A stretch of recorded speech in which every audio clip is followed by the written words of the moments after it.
The largest crystals on Earth weren't discovered in some exotic jungle or on another planet. They were found 300 meters below a small town in the Chihuahuan Desert of northern Mexico.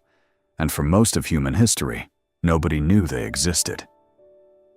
The Naica Mine sits beneath the town of Naica in the state of Chihuahua. On the surface, it looks like any other industrial lead and silver operation. Cranes, conveyor belts, ore trucks caked in dust. But what lies beneath it is genuinely unlike anything else on this planet. In the year 2000, 2 miners drilling a new tunnel broke through a wall and found themselves staring into a chamber filled with translucent white selenite crystals, some of them 12 meters long, weighing up to 55 tons each. The Cave of Crystals, as it came to be known, is roughly the size of the Sistine Chapel. Why, and every single one of those crystals grew inside a pocket of superheated water over the course of 500,000 years. The Naica Mine doesn't just produce silver and lead. It accidentally revealed one of the greatest natural wonders ever encountered by human beings. The mine itself is an economic engine. Naica has been producing lead, zinc, and silver continuously since 1794, making it one of the longest operating mines in Mexican history. At peak production, it has extracted more than 200,000 tons of ore per year, with silver deposits ranking among the most concentrated in the region. The parent company, Grupo Mexico, is one of the largest mining corporations in the world, with revenues exceeding $10 billion annually.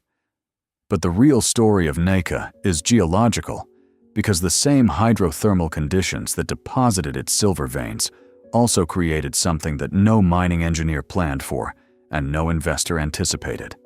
Step 1. The water problem. Every mine deals with groundwater. At Naica, the problem is extreme.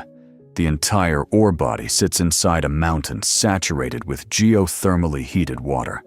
Water that deeper down reaches temperatures of 50 to 60 degrees Celsius. That's hot enough to kill an unprotected human in minutes.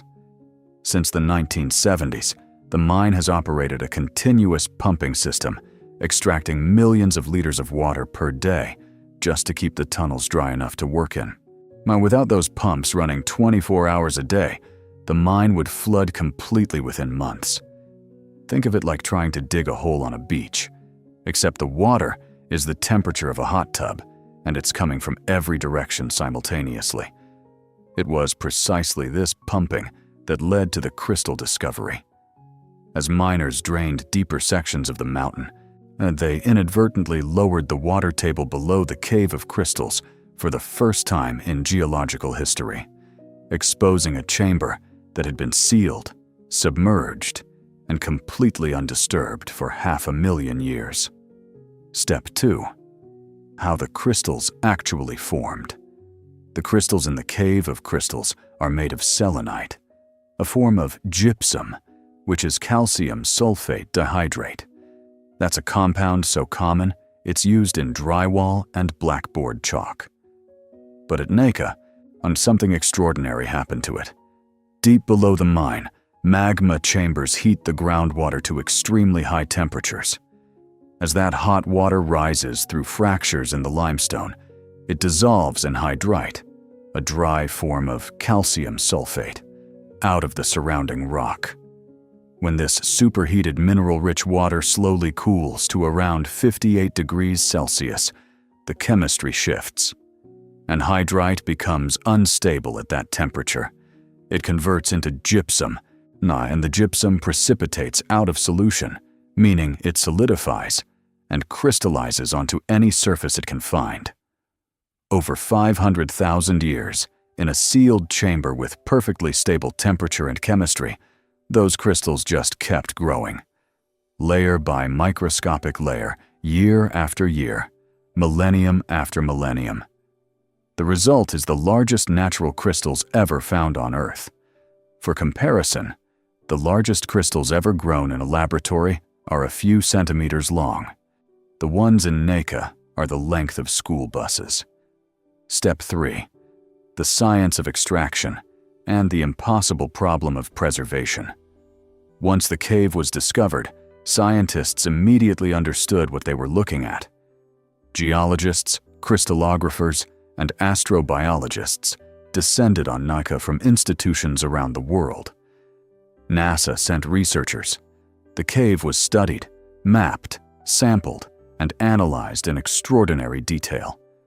Inside the crystal pockets, and scientists found microorganisms, ancient bacteria, and possibly archaea that had been trapped inside fluid inclusions within the crystals for up to 50,000 years and were potentially still alive.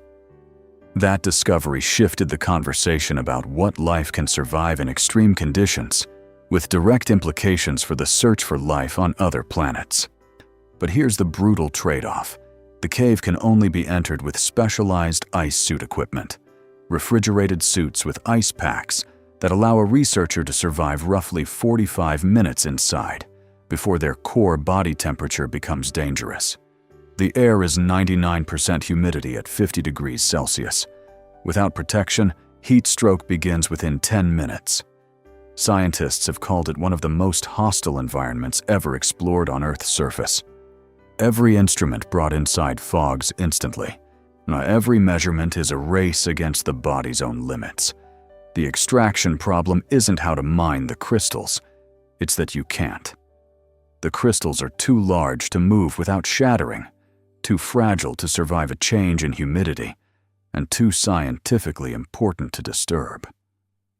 Several smaller crystals removed for study began to deteriorate within hours of leaving the cave's controlled environment.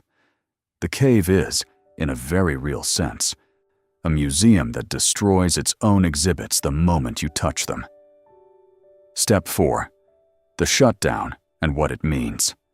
In 2015, Grupo Mexico announced it was suspending operations at the Naica Mine due to low metal prices. The pump slowed. The water rose. Within months, the lower levels of the mine, including the Cave of Crystals, were completely flooded again. The crystals are now submerged, sealed back into the hot mineral water that created them. In a strange way, this may be the best possible outcome for their preservation. The water protects them. The anhydrite to gypsum equilibrium stabilizes them. They are, once again, exactly where they want to be. But the mine itself isn't dead. As of recent years, there have been ongoing discussions and partial resumptions of activity at Naica, depending on global lead and zinc prices. The infrastructure remains. The pumps are still there. If metals markets shift, so the operation can restart, and the cave will be drained again. This is the tension at the heart of Naica. The same industrial process that revealed the greatest crystal formation in history is also the only thing preventing it from being seen. The mine creates the discovery and erases the access simultaneously. Step 5. What the mine actually produces, and its economic weight. While the crystals capture the imagination, the actual economic output of Naica is silver, lead, and zinc. And silver extracted from Naica has contributed to Mexico's status as the world's largest silver producer for over a decade, a country that accounts for roughly 23% of all silver mined globally each year. Mexico produces approximately 6,000 tons of silver annually, worth billions of dollars on international markets. Lead from operations like Naica feeds battery manufacturing across North America. Zinc goes into galvanized steel used in construction and automotive production worldwide. So a mine like Naica operates at a crossroads that most people never think about. The metals in your car battery, the galvanized steel in your building, the silver contacts inside your electronics, they trace a direct line back to operations exactly like this one, drilled into desert mountains, pumped dry by industrial machinery, worked by crews in hard hats who had no idea they were about to break through a wall into something that had never been seen by human eyes. There is a particular kind of wonder that comes from understanding that the most extraordinary things on this planet aren't hidden in remote jungles or deep oceans. They're underneath industrial operations, sealed behind limestone walls, waiting for a drill bit to find them by accident. The next time you hold a piece of drywall, or look at the silver contacts inside a battery, or read about the search for life on Mars, you're connected to Naica, so to a cave that grew in silence for 500,000 years, to miners who broke through a wall and couldn't believe what they were seeing. What else do you think is down there, waiting to be found in places we've already been looking for something else entirely? If questions like that keep you up at night, subscribe. We're just getting started.